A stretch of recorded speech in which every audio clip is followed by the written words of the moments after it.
NFL free agency is almost here. It's pretty much 2 weeks away, a little less even. And I'm going to tell you what each team in the NFL, today specifically the AFC North, should do in the NFL or for free agency. I'm going to go over positions they should target, specific players at those positions, and then which positions they should look to for the drafts instead. So starting off, we will lead with the division champions, the Baltimore Ravens. Now, their effective cap space is $2.9 million. So quick rundown, effective cap is how much cap space they have already taking out how much draft picks will cost. Because keep in mind, you have to pay your draft picks, so you'll read a cap number, but you also got to think about some of those numbers are going to be lower. Now, if you look up cap space, there's going to be some different answers. I looked up PFF, I looked up SpoTrack, I looked up over the cap, and PFF says they use over the cap, but all three had different numbers. I just ended up using PFF's, but keep in mind that some sites will have different numbers. They might just depend on what moves they already put into their system. But yes, according to PFF, the Ravens have $2.9 million in effective cap.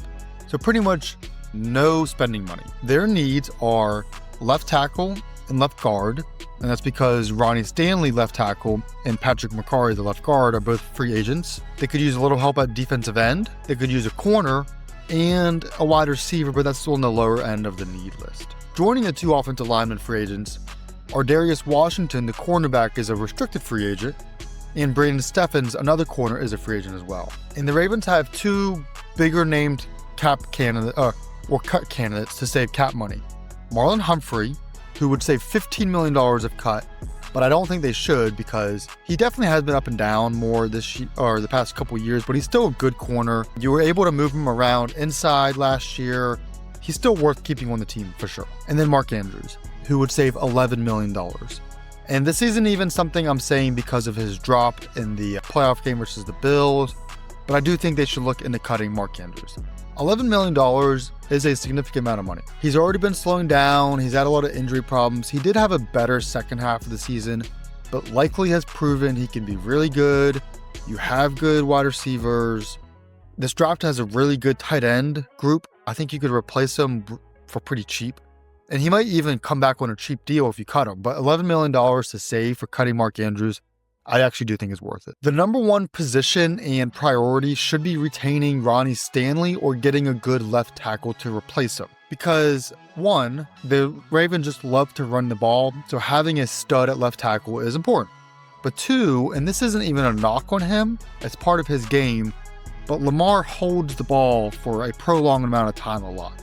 Because he's scrambling, he's moving around. So having a left tackle that is as good as Ronnie Stanley out there is a major important key of their offense. Now, according to SpoTrack, they look at people of the same position, around the same productivity level, around the same age, and they kind of what their average market price should be. So for the most part, people expect Ronnie Stanley to cost around $20 to $27.5 million per year. Now, obviously, like I said, they don't have that much cap space, so they probably will have to either restructure some people, which is always a thing in the NFL. That's another thing I should have mentioned.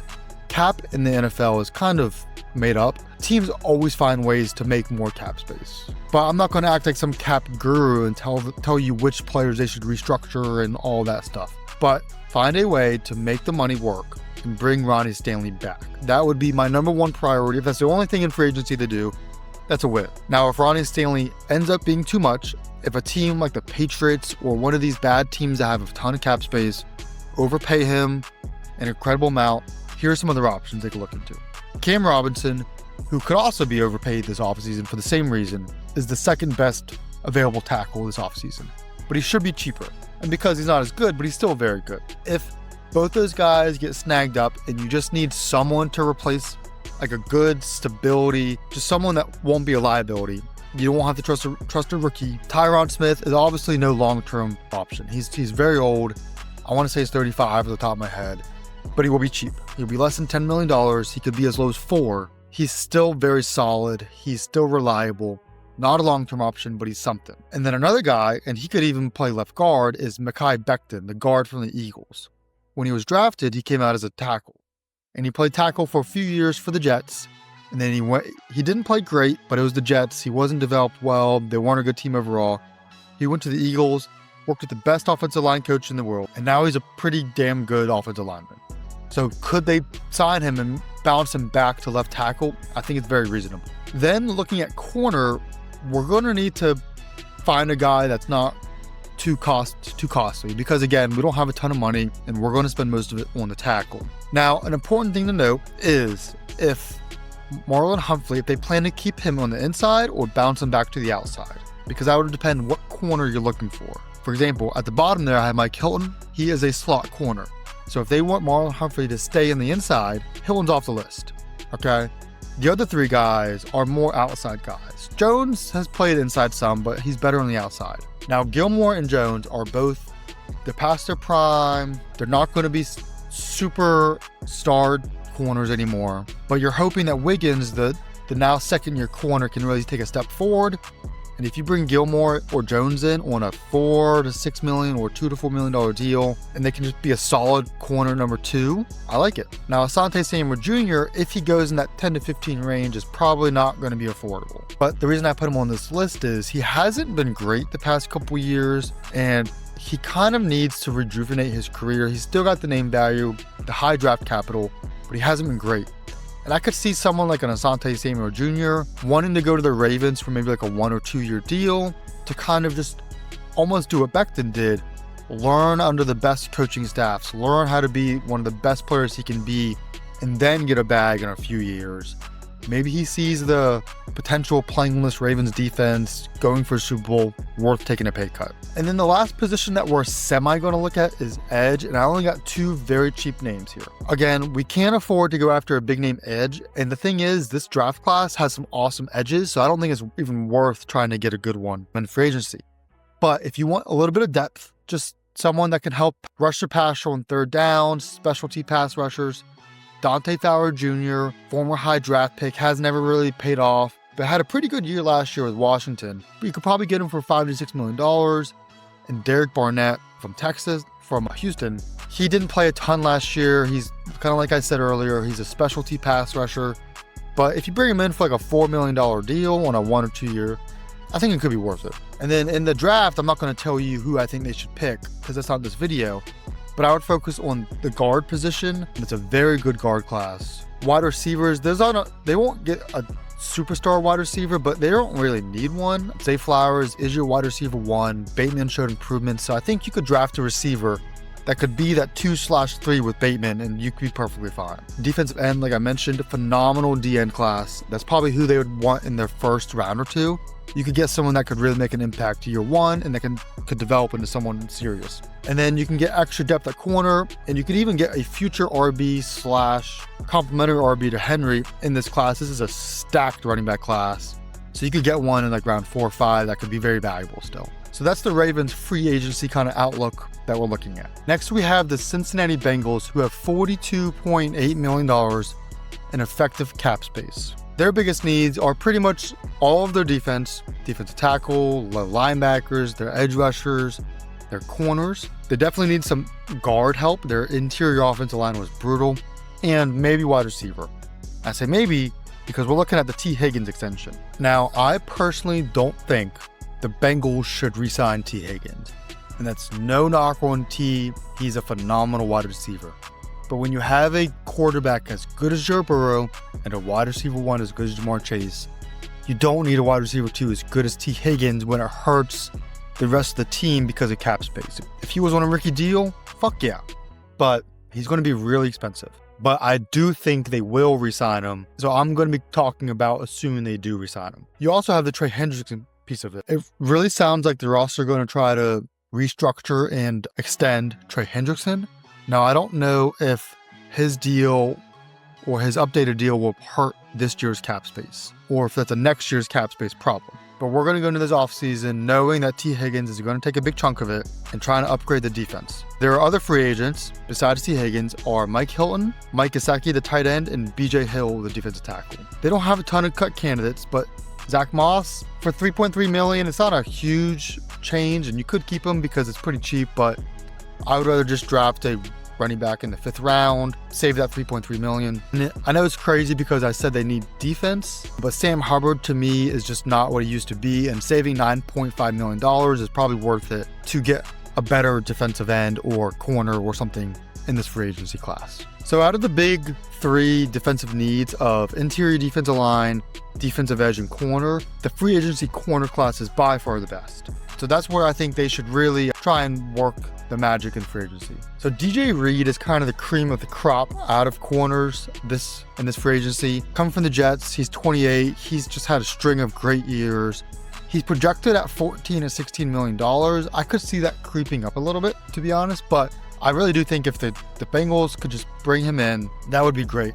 Now, their outside corners aren't terrible, but DJ Reed is an upgrade. He's one of those guys that even if you have good corners already, just bring in a better one, right? Then you have Carlton Davis, another outside corner. So again, their outside corners weren't terrible, but they could definitely be upgraded, and he would be an upgrade. Coming in at just a little cheaper than DJ Reed, $12 to $14 million. He's been a little more up and down, so I'd rather have DJ Reed even at a little more expensive, but a lot of people will probably be after him, and I think Carlton Davis would help this team a lot. If they don't want to go the outside corner and they want to keep those guys there, they do need a slot guy. And last year was Mike Hilton, who started off pretty rough, but he got better on in the second half of the year. Now, he already knows the system, he already knows the city, the team, so keeping him would be pretty simple, but he will be about $10 to $13 million. Nate Hobbs is a slot corner from the Raiders, who will only be $2 to $4 million. He's a bigger guy, 6'1", pretty physical. Is he as good as Mike Hilton? No, but he's significantly cheaper. And I think he can be pretty good if you just put him on a good team. Like the Raiders, no one looks good on that team. So Nate Hobbs is a guy to keep an eye out for any team that needs a slot corner. And I'll mention him again later in this video even. But if I was the Bengals, I would put some money in to really get one of those star corners to help boost that secondary. Next, we're going to look at the edge, and we're going to see if we can get someone at good value to play across Trey Hendrickson. Now, the edge class in this draft is pretty good, so I wouldn't overpay for anyone. But someone like Hassan Reddick, who had some really good years for the Eagles, got traded to the Jets, held out for over half the year, did not have a productive second half because he just wasn't interested. He could come at a discount for a 1 or 2 year prove-it deal to show that he's not a cancer in the locker room. DeMarcus Lawrence from Dallas, older player, definitely not a long-term fix, but he could be someone that you pay him for 2 years, 7 to 12, not too expensive. He was still pretty productive last year when healthy.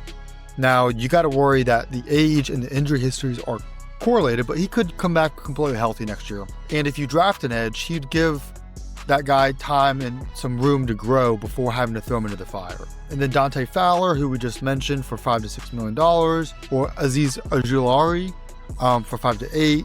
Neither one of those guys are going to be game markers, but they could add some specialty pass rushing into this team that desperately needs something. And then 2 more positions that I wouldn't break the bank by any means in free agency, because again, the draft is where I would probably look for these, especially defensive tackle. It is a phenomenal defensive tackle group, but BJ Hill and Sheldon Rankins are both free agents, so I would try to bring in a veteran defensive tackle. Bringing back BJ Hill could be an option for $8 to $10 million, but I think Calais Campbell would be interesting too.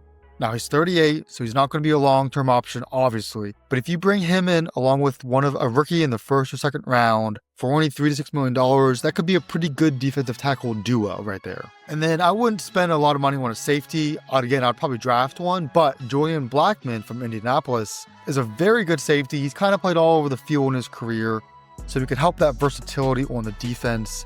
He's not very expensive. I do think he'd be worth bringing in to bolster that secondary and help with the run stopping as well.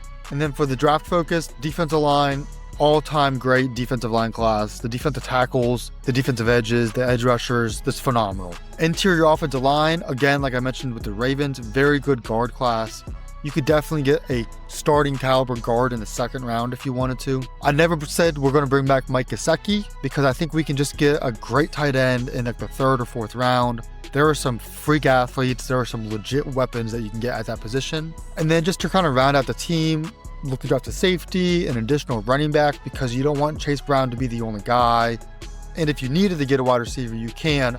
To be honest, even if they don't re-sign T. Higgins, I wouldn't go after any of the free agents. I would still just draft one. Maybe you draft one a little higher, but you can get a good wide receiver, 2 or 3 in this class for sure. So that's the Bengals kind of outlook. Whether T. Higgins resigns or not will change a lot, but I do think he will stay in Cincinnati. Now on to the Pittsburgh Steelers, my personal favorite team. Now, if you're interested in a full Steelers offseason lookout, coaching staff changes, free agency decisions, draft choices, I actually did a Steelers offseason rebuild video.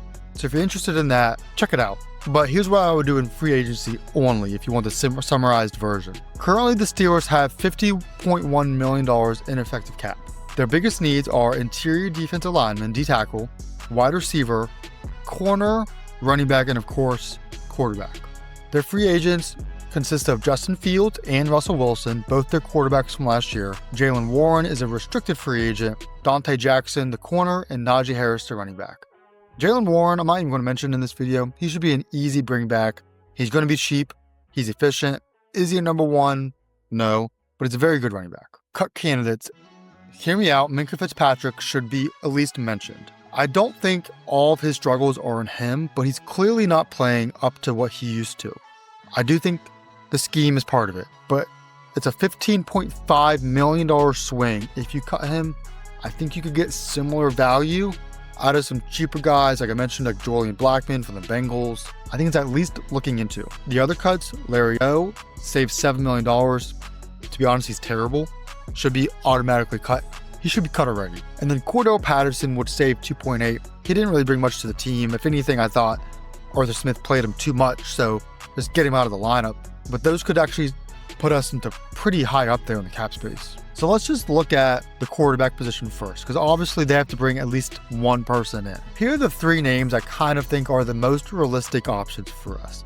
Now, there are some rumors about, I also just realized I split quarterback into 2 words, but anyways. Now, there are some rumors that Matthew Stafford could be traded to us, and I would take that in a heartbeat, assuming that it's not going to break the bank cap space or trade pick wise, but I'm not going to talk about that because this is a free agency video. I personally think Justin Fields is the best option out of those 3. I'm not saying he gives us the best chance of winning games week in and week out, but I think he offers the highest ceiling because if you just let him loose, see if he has any kind of potential as a dual threat like a Lamar, Jaden Daniels. I'm not saying he could be as good as those 2, but can he be like 80% of them? He's also really young still.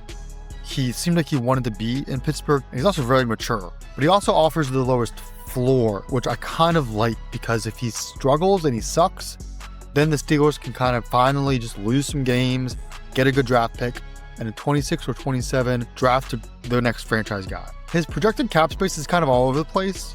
I've seen as low as like 8. I don't think it goes that low. I think with so many QB needy teams and him being kind of like a low risk, high upside guy, someone will overpay him, even if it's a short-term deal. Sam Darnold obviously had a phenomenal year last year, but how much was the system, the weapons? Can he continue to succeed? It was a 1-year thing. $35 to $42 million is a lot. And then Aaron Rodgers didn't have as bad of a year as most people think. If you look at his traditional stats, he wasn't terrible, but if you just watch the Jets, their offense was so brutal, and I don't think he'd be much different than Russell Wilson. So I think Justin Fields should be the answer at quarterback for at least the next year or 2. The next biggest splash will be at corner. And I know that a lot of fans are tired of putting all of our money and resources into defense, and I do agree, but the corner class is phenomenal for free agency, and they desperately need someone. JPJ is great, but I don't think can be a standalone star corner. I already talked about DJ Reed and Carlton Davis. I think they'd be phenomenal additions opposite JPJ. I think Travarius Ward as well. This is the position that, if I was the Steelers, be willing to at least break the bank somewhat for. Go get a star corner to pair alongside JPJ so that our pass rush can actually do its work. They can't hold receivers long enough for even someone like TJ Watt or Alex Highsmith to get to the quarterback. And I mentioned him with the Bengals, but Nate Hobbs as a slot cheap guy is really intriguing. We just brought in the Raiders secondary coach, so they have the connection there. Even if we brought in one of those first 3, I think Hobbs would actually be worth bringing as well. The next position that they should be willing to break the bank is wide receiver. Now, I didn't mention T. Higgins because I just really don't think there's any shot he contract lands in Pittsburgh, but I think Chris Godwin would be someone we should overpay for. Now, obviously, he would be a big addition to our wide receiver room, being a guy who can play the short game, play the intermediate game, even down the field game. He can play in the slot. He can even play outside. He could be your number one if Pickens gets traded or leaves next year. But the thing I love about Godwin on this team is he's a ferocious blocker. And people don't expect it, but he would fit so well on a run-heavy, screen-heavy team, which Pittsburgh Steelers right there. Now, obviously, the medical screening will have to be cleared, but I do think I'd be willing to pay him up to even $25 million per year for this team. After Godwin, I look at Darius Slayton as the next best option. I think he's kind of underrated because he just had to play in the Giants for a few years. He's pretty explosive. He'll definitely be cheaper. I do think he would be a major boost. The third option, Deontay Johnson, is kind of a joke in a way. Well, not a joke as like I'm not being serious, but like he just caused so much havoc to his own reputation the past year. But let's not act like he didn't play well for Pittsburgh his entire career. Maybe he coming back with Tomlin, and now that Kenny Pickett's gone, Matt Canada's gone, he could, be happy. We could use a separator, a short guy, because Pickens is more of a deep ball guy. I think he could still play well for us. And then kind of the same role, Keenan Allen, like a 1 or 2 year deal. I don't really see him coming here or what, but I do think just having a safety valve for whoever the quarterback wouldn't be a bad idea. A couple other names on defense. Safety, this is only if we release Minkah, because if we're not going to spend, $14 to $20 million on a safety. But Cameron Bynum from the Vikings, great playmaker, love him. Javon Holland from the Dolphins, superstar. Both of them would probably be upgrades over Minkah. So if we cut them and we can bring one of these guys in, I think it's a win. And then defensive tackle, we're definitely going to look to get one, maybe even 2 defensive tackles in the draft. But a Milton Williams, if we can get him on the cheaper end of that range, I still would love to bring him in. And then Levi Onwuzurike, he would be a cheaper deal, but he's still a very good player. I mean, he'd be a clear upgrade on the defensive line. And then in the draft, I already kind of mentioned it, defensive tackle needs to be a priority. I would be willing to double dip at the defensive tackle. Running back, we're definitely going to get a running back in this draft, maybe round 2, but probably round 3 or 4. Because we can't go in with just Jaylen Warren as our only running back. I think a corner or wide receiver could also be in play in the later mid-rounds too. And then the end of the video, we have the Cleveland Browns, who I'm not going to lie, I don't got a lot for you guys at this point. The Browns' effective cap space is minus 38.6. You guys have one of the worst situations in all of football. You need help all over the offense. Every single one of your offensive line could be improved. Jedrick Willis is probably going to leave. Nick Chubb's probably going to leave. You guys don't have a quarterback. Deshaun Watson's going to be out for the year because he retore his Achilles. Jameis Winston's a free agent. Your wide receiver room with Judy and Tillman is good, but not great. You have a good tight end, but you're so far under the cap. There's nothing you guys can really do this offseason. So here's my advice, what I would recommend. Just take 2025 on the chin. It's going to be brutal, but you almost want it to be bad. Just let the season ride out. Get another top 1 to 3 pick. You're going to get some great players in the draft this year. Abdul Carter or Travis Hunter. You can draft some offensive line help. Maybe a wide receiver. You can look to add some defense. Next year's going to suck though. What you want is to kind of follow the Texans rebuild plan from a few years ago. They went from one of the worst teams in the league to one of the teams with the brightest futures in basically a 3-year span. Honestly, mostly 2, because they were able to draft their franchise quarterback. They were able to get a guy like Will Anderson, Derek Stingley, Nico Collins, Tank Dell. They all kind of just nailed their draft picks. They reset their team, got their cap space fixed so they could bring in big names like Danielle Hunter. Let next year just be a complete useless year. Let the team bottom out again. Let your cap space clear. Some cut candidates. I know I just talked about how bad your offensive line is, but Jack Conklin would save 14.6. He's getting older. And then Martin Emerson and Alex Wright, you'd save 7 combined. It's not that big of a deal, but I would be looking at wanting the team just to stock up on great young players in the draft and create as much cap space as possible. You should be looking at 2026 and 2027. Those are the years you get your quarterback, build your offensive line and your team this year and the next year. And you're looking for just a few year rebuild. So this is the AFC North free agency preview. If you liked the video, comment which players you agreed with, what you think your team or these teams should do. And the next video I'm going to do is going to be the AFC East.